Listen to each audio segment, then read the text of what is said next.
কিন্তু সেদিন থানায় কি পরিস্থিতির সৃষ্টি হয়? 16 জুন জাহাঙ্গীর খানকে ছাড়াতে তার স্ত্রীর নেতৃত্বেই ফলতা থানায় হামলা হয়। কেন্দ্রীয় বাহিনীর তাড়ায় ছত্রভঙ্গ হয়ে যায় হামলাকারীরা।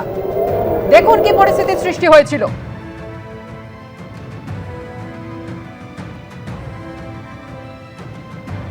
15 জুন জাহাঙ্গীর খানের স্ত্রী লোক জড়ো করেছিলেন এমনটাই দাবি করা হয় পুলিশ সূত্রে, এবং 16 জুন প্রথমে লোকজন জড়ো করে ফলতায় পথ অবরোধ এবং জাহাঙ্গীরের বাড়ির সামনে থেকে ভিড় এগোতে শুরু করে ফলতা থানার দিকে।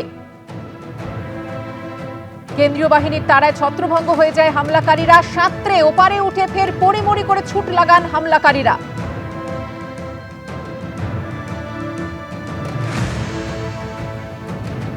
জাহাঙ্গীর খানের বাড়ির সামনে থেকে ভিড় এগোতে শুরু করেছিল ফলতা থানার দিকে, এবং খবর ছিল জাহাঙ্গীর খানকে ছিনিয়ে নিতে পারে জাহাঙ্গীরের স্ত্রীর বাহিনী, এমনটাই দাবি পুলিশ সূত্রে।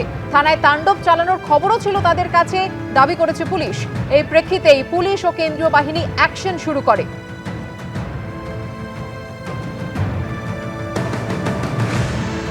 ফলতা থানায় হামলার ঘটনায় কোন কোন ধারায় মামলা, অভিযুক্তদের বিরুদ্ধে কি ব্যবস্থা নেওয়া হয়েছে, এ নিয়ে কি বলেছিলেন মুখ্যমন্ত্রী শুভেন্দু অধিকারী, শুনুন। ফলতাতে একটা ক্রিমিনাল মাফিয়াকে মুক্তির জন্য একটা ইনসিডেন্ট 16 তারিখে ঘটেছিল।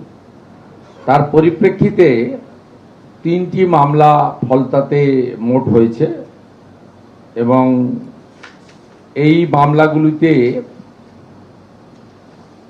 সমস্ত আমাদের যে বিএনএস এর যে সমস্ত ধারা রয়েছে এবং অ্যান্টি ন্যাশনাল অ্যাক্টিভিটিস, যেহেতু পুলিশ এবং সিএপিএফ এর উপর হামলা করতে এসেছিল, যদিও সফল হয়নি, খুব শক্ত হাতে মোকাবিলা করেছে ওখানে পুলিশ এবং আধা সেনা। তা আমরা আমাদের যে সমস্ত সেকশনগুলো রয়েছে, বিশেষ করে 3/4 ইএস অ্যাক্ট,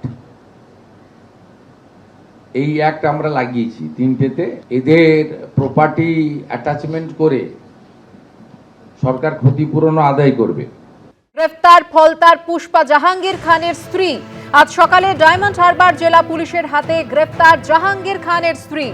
গাড়ি করে পালানোর সময় বিষ্ণুপুর থানা এলাকার জুলপিয়া রোড থেকে গ্রেফতার করা হয় তাকে, এমনটাই দাবি করেছে পুলিশ। ঠিক কি ঘটেছিল জানতে সরাসরি চলে যাব আমাদের প্রতিনিধি পার্থপ্রতিম ঘোষের কাছে।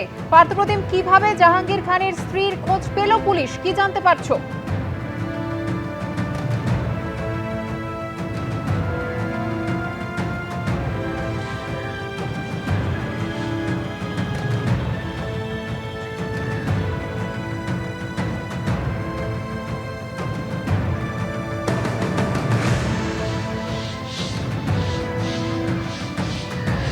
দেখো, জাহাঙ্গীর খানের স্ত্রী যে হচ্ছে যে গোটা ঘটনা ঘটে গত মঙ্গলবার দিনকে, অর্থাৎ জাহাঙ্গীর খান যে তাকে গ্রেপ্তার করে থানায় রাখা ছিল ফলতা থানা, এবং তার পরবর্তীকালে তুমি দেখেছো যে এলাকা একবার উত্তপ্ত হয়ে ওঠে এবং ফলতা থানা থেকে জাহাঙ্গীর খানকে ছাড়িয়ে নিয়ে যাওয়ার একটা চেষ্টা পর্যন্ত হয়। সেখানে হচ্ছে একেবারে আগ্নেয়াস্ত্র নিয়ে, বোমা নিয়ে, তেমনটা কিন্তু পুলিশের দাবি।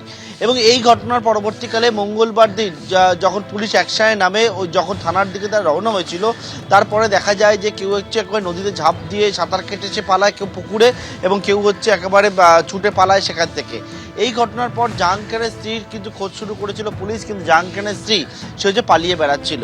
এরপর যে পুলিশ জানতে পারে যে ফলতা এলাকার মল্লিকপুর, সেখানে যেদিন অর্থাৎ মঙ্গলবার দিন জাহাঙ্গীর খানকে ছাড়ানোর জন্য যে পরিকল্পনা তৈরি করা হয়েছিল, সেটা অনেক আগে থেকেই তৈরি করা হয়েছিল। আগের দিন রাত্রিবেলা, মঙ্গলবার দিনকের ঘটনার আগেই সোমবার রাত্রিবেলা একটা গোপনে বৈঠক হয়, এবং পূর্ব পরিকল্পনা হয় তাদের যে জাহাঙ্গীর খান যে থানার মধ্যে রয়েছে ফলতা থানায়, সেখান থেকে তাকে ছাড়িয়ে নিয়ে আসবে।